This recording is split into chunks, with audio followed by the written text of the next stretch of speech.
दोस्तों, मेरा नाम रशीद अहमद फ़ानी है और मैं प्रोफेशनली सिविल इंजीनियर हूँ।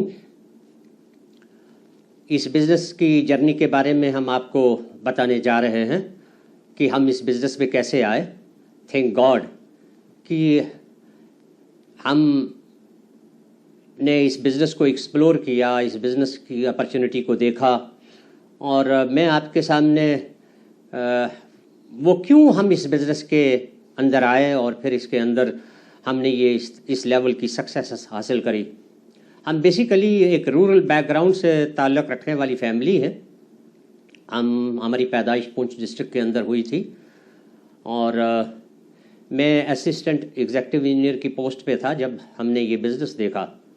जॉब के सिलसिले में जम्मू शहर के अंदर शिफ्ट हो चुके थे और इस लेवल की सक्सेस हासिल करने के लिए वो सेक्रीफाइसेस और वो मेहनत जो हमारे पेरेंट्स ने हमें यहाँ तक पहुँचाने में करी थी और ख़ुद भी की थी, वो सब नज़र में थी। बट बुनियादी तौर पे चूँकि मैं पढ़ाई के अंदर रब के करम से बहुत मेहनत करी थी और मैं हर क्लास का अप टू इंजीनियरिंग कॉलेज में फ़र्स्ट पोजीशनर था। तो सोसाइटी के अंदर ये होता है कि ये प्रोफेशन भी उस वक्त मतलब इंजीनियर बनना, डॉक्टर बनना या एक एडमिनिस्ट्रेशन में जाना, ये पेरेंट्स का सपना होता है। और मेरे पेरेंट्स ने शुरू के अंदर मुझे इंस्पायर किया था कि आप एक रेवेन्यू ऑफिसर, तहसीलदार बनिए। और लेकिन वो क्या कुदरत का एक तमाशा होता है और वो मास्टर प्लान के अंदर इंसान क्या आता है। मेरे वालिद साहब पुंछ कॉलेज के अंदर एक फंक्शन के अंदर गए उस दौर के अंदर, और मैं उस वक्त सातवीं में पढ़ता था। तो वहाँ पर उस एनुअल फंक्शन के अंदर उन्होंने इंजीनियर को देखा कि उस फंक्शन को उसने प्रिजाइड किया। तो वापस आए तो उन्होंने कहा कि नहीं, आपने इंजीनियर बनना है।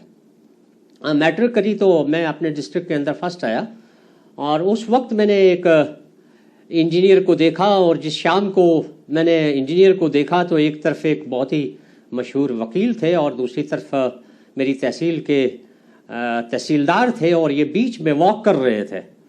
तो वो मुझे ये एहसास हुआ कि वाकई मेरे वालिद साहब ने जो इंजीनियर बनने के लिए एक सपना लिया है, तो ओके, मेरे अंदर भी एक डिज़ायर हुई। और फिर आगे कॉलेज के अंदर चले गए, वहाँ पर भी मैंने बहुत ही अच्छे नंबर लिए और देन कंपटीशन के ज़रिए से इंजीनियरिंग कॉलेज के अंदर चले गए। तो यूँ ये पढ़ाई करी थी और एक घटना बहुत ही ज़बरदस्त हमारी फैमिली के लिए जिसने कि हमें झंझोड़ के रखा। मैं 3rd ईयर इंजीनियरिंग कॉलेज का स्टूडेंट था और उस वक्त मेरे वालिद साहब की, मेरे पिताजी की वफ़ात हो गई।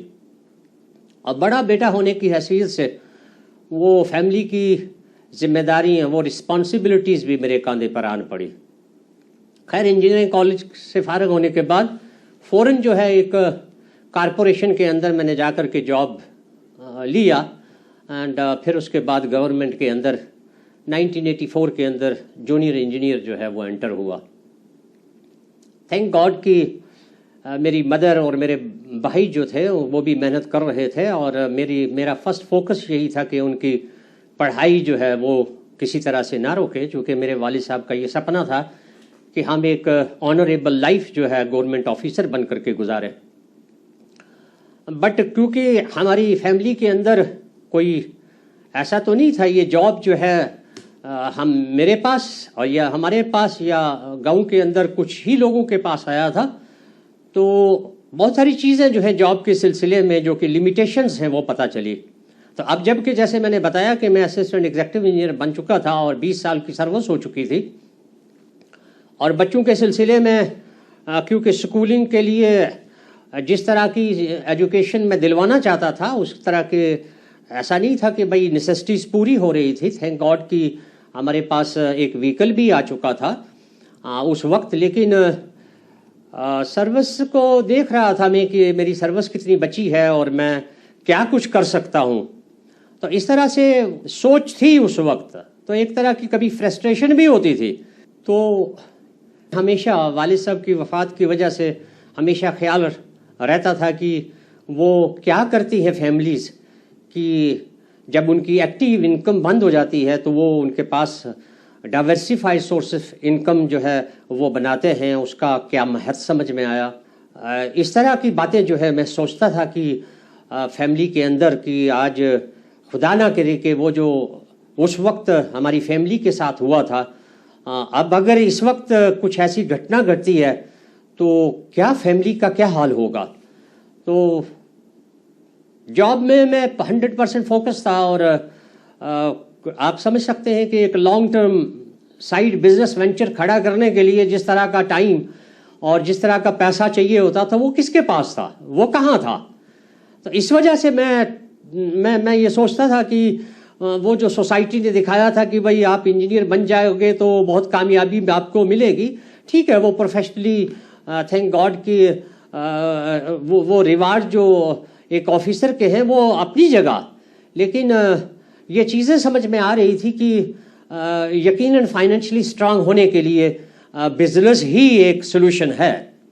तो बट मैंने जैसे बताया कि वो पैसा और वो टाइम जॉब के साथ साथ कहाँ, तो इस तरह का सिचुएशन थी, इस तरह का मेरे माइंड का एक एहसास था जबकि ये बिज़नेस हम मेरी ज़िंदगी के अंदर आया। इस बिज़नेस के बारे में कुछ दोस्तों ने ये ज़रूर बताया था कि भाई ये एक स्कीम आई है, तो वो स्कीम कहते थे, तो एक स्कीम आई है उसमें मेंबर नहीं बनते हैं, और बट ये है कि प्रोडक्ट जो है बहुत अच्छे हैं लेकिन प्रोडक्ट जो है वो बड़े कॉस्टली है, तो इस तरह का ही इंप्रेशन था। तो so I am very thankful to gentleman मेरे डिपार्टमेंट के वो जूनियर इंजीनियर मिस्टर अमीन जो है वो मेरे घर के अंदर आए, तो वो बड़े एक्साइटेड थे और उन्होंने कहा कि फ़ानी साहब मैं एक इम्पॉर्टेंट बात आपसे करना चाहता हूँ और मैं साइड पे एक बिज़नेस जो है करने लगा हूँ और मैं ये चाहता हूँ कि आप भी उस बिज़नेस को देखें और पार्ट टाइम में किया जा सकता है। तो मैंने उनको इनकार कर दिया, बट वो उन्होंने परसिस्टेंटली एक दो बार फिर आए और फिर मुझे ये कहने लगे कि नहीं आपने डिटेल में नहीं देखा है तो आप एटलीस्ट कम से कम मीटिंग में चल करके इसकी डिटेल्स जो हैं वो देखिए।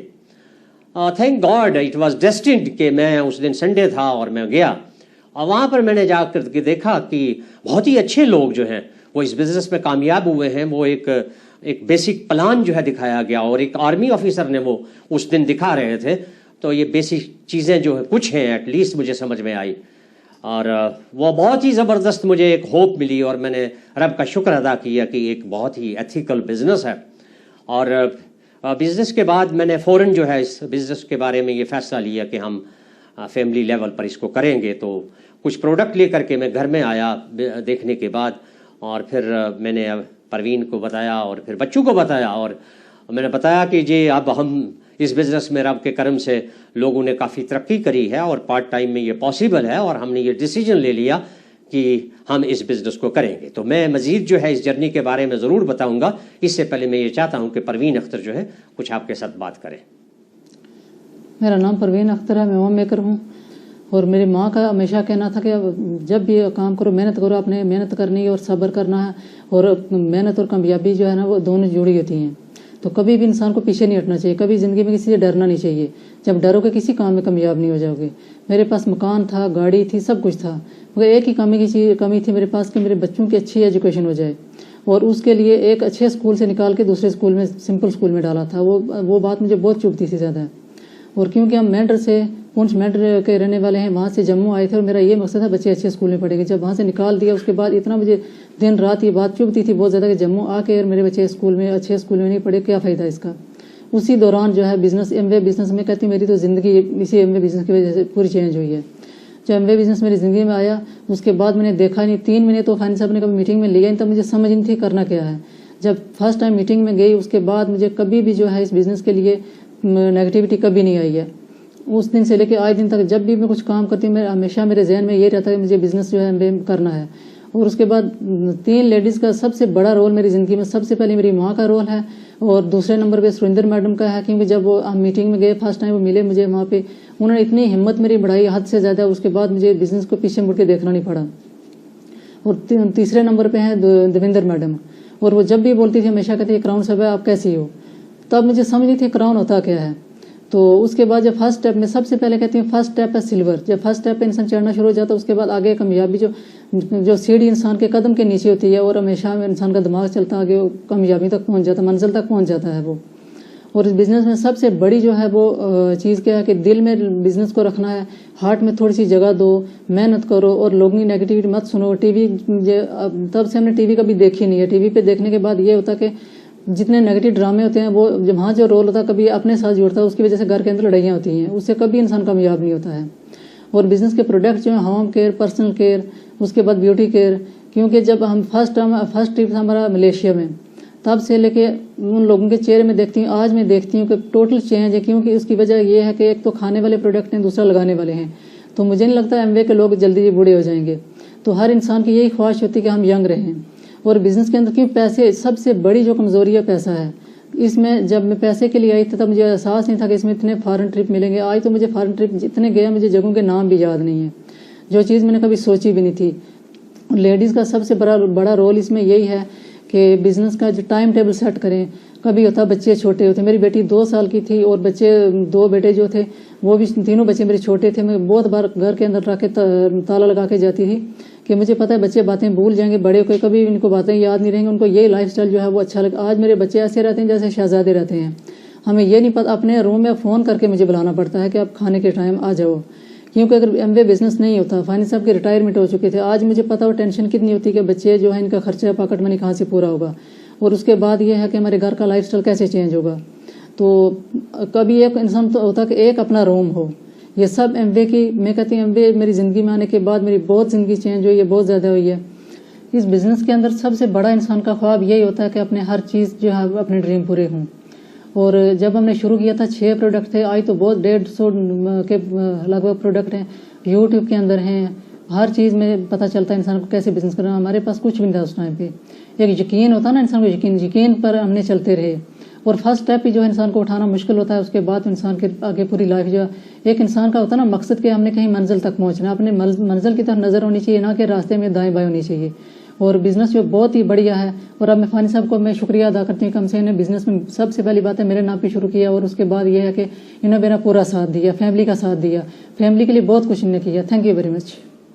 जी, जैसा कि परवीन जी ने बताया कि क्योंकि मैं देखता था उस वक्त के अंदर कि इनके अंदर अपनी इनकम बनाने के लिए और फैमिली को सपोर्ट करने के लिए, और जैसे कि इन्होंने बताया कि इनके अपने रीज़न थे इस बिज़नेस में मेहनत करने के और फिर वो दिल से इस बिज़नेस को आगे बढ़ाने के, तो वो रीज़न इन्होंने बताए। बट मेरे पास इस बिज़नेस को करने के बहुत सारे रीज़न्स थे जी। कुछ तो मैंने बताया कि जैसे, बट बेसिकली एक हॉबी थी कि मैं शायरी करता था। तो आप समझ सकते हैं कि भाई शायरी जो है अगर फ़िक्री शायरी है और आइडियाज़ पर अगर शायरी है तो आप समझ सकते हैं कि वो डीपली इंसान सोचता है। तो मैं उस तरह का इंसान था कि अपनी जो फॉर्मल इंजीनियरिंग की एजुकेशन है, और थैंक गॉड उसके अंदर भी मतलब ऐसी बात नहीं कि मेरे अंदर ये कॉन्फिडेंस था और मैं ऋणी था अपने उन सीनियर ऑफिसर्स का भी रहा हूँ, अपने उस्तादों का भी रहा हूँ कि जिनके ज़रिए से मैंने सीखा है। बट मैं हमेशा ओपन माइंडेड रहा। तो ये फ़िक्र के हवाले से, बिज़नेस जर्नी के हवाले से मैं इस वक्त बात कर रहा हूँ कि जब मैंने प्लान देखा तो उस प्लान के अंदर बहुत सारी चीज़ें जो हैं वो क्लियर हुई। और मैंने अपने रब का बहुत ज़बरदस्त शुक्रगुज़ार हुआ कि यस, और एथिकली इतनी ज़बरदस्त चीज़ें इस बिज़नेस के अंदर जुड़ी हुई थी कि वो मेरे दिल के अंदर उतर गई। वो जो प्लान मैंने वहाँ देखा, और इनिशियली चूँकि मैंने आपको बताया कि वो शब्द जो है शायरी की ज़बान के अंदर यूँ मेरी ज़बान पर उन दिनों के अंदर आए कि गाहक की सोच बदल कर बस एक दुकान बदलने से उत्पाद का खर्च व्यापार में बदले, क्या है हर्ज बदलने से जब कार गया घर बार बदलता हो, जीवन में दिन रात प्यार पनपता हो, गौर करो फिर सौदा कितना सस्ता है। तो यूँ वो जो प्रोडक्ट्स थे, उन प्रोडक्ट्स के बारे में जब वो हमने उसकी कंसंट्रेशन देखी, और थैंक गॉड कि मैं कुछ 2-3 फैमिलीज़ का जिक्र करूँगा क्योंकि यहाँ पर एक ज़बरदस्त अपलाइन सपोर्ट होती है। लोग ये समझते हैं कि भाई शायद अपनी अपनी उनका लेवल होता है थॉट का कि वो बना लेते हैं कि भाई, लेकिन नहीं, जब आप इस बिज़नेस में आते हैं तो आप यहाँ जो एजुकेशन सिस्टम है एमवे का, तो वो मार्वलस है, वो रियली लाजवाब है। तो यहाँ तो एक तो ऑफलाइन सपोर्ट है आपके पास, तो ऑफलाइन सपोर्ट जो है वो पेरेंट्स जिस तरीके से सोचते हैं अपने बच्चों के बारे में, तो इसी तरह से ऑफलाइनें जो हैं वो जो नए एंट्रेंट्स होते हैं उनके बारे में सोचती है। क्यों सोचते हैं वो? इसलिए सोचते हैं कि बिकॉज यहाँ इस बिजनेस के अंदर इसके अंदर सक्सेस जो है वो तभी मुमकिन है कि आपकी सक्सेस मुमकिन ही नहीं हो सकती है कि जो लोग आपके साथ आए हैं जब तक वो कामयाब ना हो। तो वो सारा जो आप सीखते हैं वो चाहते हैं आपके ज़रिए से जो लोग आए हैं और वो उनको आप सिखाएं और फिर आप मिल करके सीखें सिस्टम के ज़रिए से। तो सिस्टम तो बहुत ही लाजवाब है और उस सिस्टम के अंदर देखिए कि आज तो ज़बरदस्त एक सपोर्ट है, ऑफलाइन भी और ऑनलाइन भी।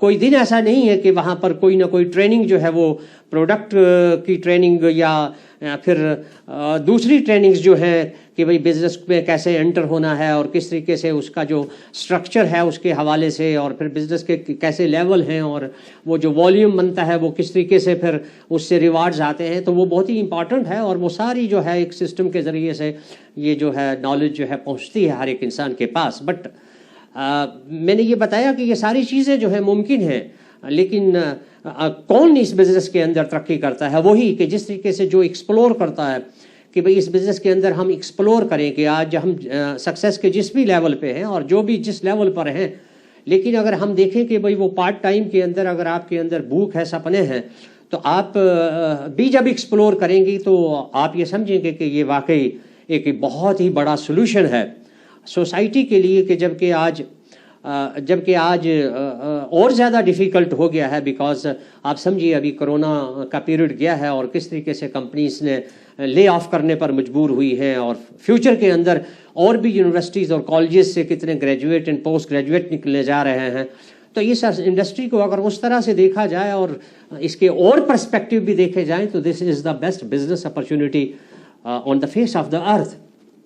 तो मैं प्रोडक्ट के हवाले से बात कर रहा था कि हमने इतना इन प्रोडक्ट्स को एनालाइज किया कि अगर कोई इंसान भी हमारे साथ जो है इस बिज़नेस में नहीं जुड़ता है तो हम इस बिज़नेस को लॉन्ग टर्म इस बिज़नेस के प्रोडक्ट यूज़ करेंगे। अब आगे बात है कि हमने इस बिज़नेस को किस तरीके से आगे बढ़ाया, क्योंकि हमने अपनी प्रायोरिटीज़ को फिक्स कर लिया और वो जो इवनिंग के अंदर मेरा जॉब के बाद का टाइम था उसके अंदर मैंने उसको प्रायोरिटाइज़ किया, और करने के बाद कोई दिन खाली नहीं होता था कि मैं बाहर जा कर के जो भी मेरे वाकिफ़कार लोग थे और जितने कॉन्टैक्ट्स थे उनके पास में गया और उनको मैंने बताया, और विश्वास इतना हो गया था कि इस बिज़नेस में तो सक्सेस हज़ारों में दुनिया के अंदर है, और इसमें मेरे प्रोफेशन के लोग भी और दूसरे प्रोफेशन बल्कि हर प्लेटफॉर्म के लोग काम करते हैं। तो मैंने उन सबको बताया कि थैंक गॉड हमें इस बिज़नेस के ज़रिए से कामयाबी मिलने जा रही है, और आप भी शायद हो सकता है कि इस बिज़नेस को देखना चाहेंगे और आप भी एडिशनल कुछ करना चाहेंगे।